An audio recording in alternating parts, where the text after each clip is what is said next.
നമസ്കാരം. ഇന്നത്തെ പ്രധാന വാർത്ത ഹേമ കമ്മിറ്റി റിപ്പോർട്ട് പുറത്തു വന്നു എന്നുള്ളതാണ്.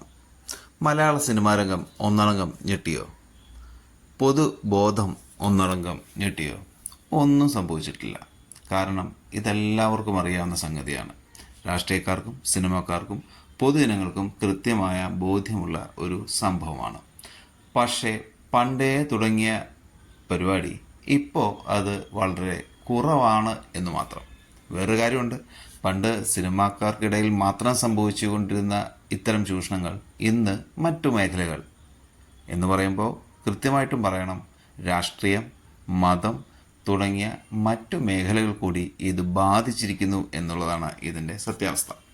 ഇതിൻ്റെ പ്രധാന കാരണം എന്താണ്? ചൂഷണമാണ് ഇവിടുത്തെ പ്രധാന പ്രശ്നം.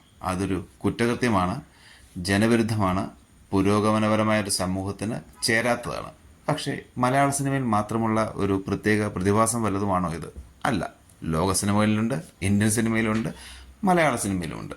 മലയാള സിനിമയിലുണ്ടായത് ഒരു അത്ഭുതം എന്ന് വേണമെങ്കിൽ പറയാം. മറ്റു സിനിമാ മേഖലകളിൽ അല്ലെങ്കിൽ മറ്റ് സിനിമാ സംസ്ഥാനങ്ങളിൽ ഇന്ത്യക്കകത്തോ പുറത്തോ ഒന്നും ചിന്തിക്കാൻ പോലും പറ്റില്ല ഇങ്ങനൊരു കമ്മിറ്റി വെക്കുക, റിപ്പോർട്ട് പുറത്തു വരിക എന്നുള്ളത്.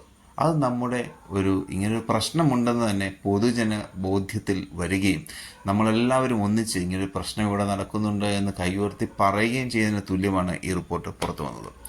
അതുതന്നെ നമുക്ക് ആശ്വസിക്കാം. ഇങ്ങനൊരു പ്രശ്നമുണ്ട് സമൂഹത്തിലെന്ന് പറയുന്നത് തന്നെ, ഉറക്കെ വിളിച്ചു പറയുന്നത് തന്നെ ഒരു സമൂഹത്തിൻ്റെ നവോത്ഥാരണത്തിൻ്റെ പുത്തൻ ഉണർവ് തന്നെയാണ്, ഒരു സംശയമില്ല. ഇനി ഇതിനെ എങ്ങനെ പ്രശ്നം പരിഹരിക്കാം? നിങ്ങൾ തന്നെ പറയും. രാഷ്ട്രീയം ഇടപെടണോ? അധികാരവർഗം ഇടപെടണോ?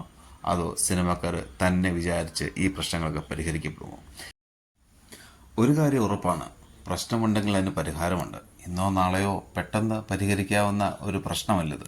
പക്ഷേ പതുക്കെയുള്ള കൃത്യമായ ഇടപെടലുകളിലൂടെ ഇത് പരിഹരിക്കപ്പെടും. സ്വതന്ത്രമായ ഒരു സംസ്കാരത്ത് സ്വതന്ത്രമായ സ്വാതന്ത്ര്യബോധത്താൽ ജീവിക്കാനുള്ള അവകാശം എല്ലാവർക്കും തുല്യമായ സമൂഹത്തിൽ നമുക്ക് ഇത്തരം ചൂഷണങ്ങൾ വേണ്ട എന്ന് തന്നെ. അപ്പോൾ നിങ്ങളുടെ അഭിപ്രായങ്ങൾ എന്ന് തന്നെയായാലും താഴെ കമൻറ്റ് ചെയ്യുക, അറിയിക്കുക. അടുത്ത ഒരു വിഷയമായി പെട്ടെന്ന് തന്നെ ഞാൻ ഓടിയെത്താം. നന്ദി, നമസ്കാരം, സന്തോഷം.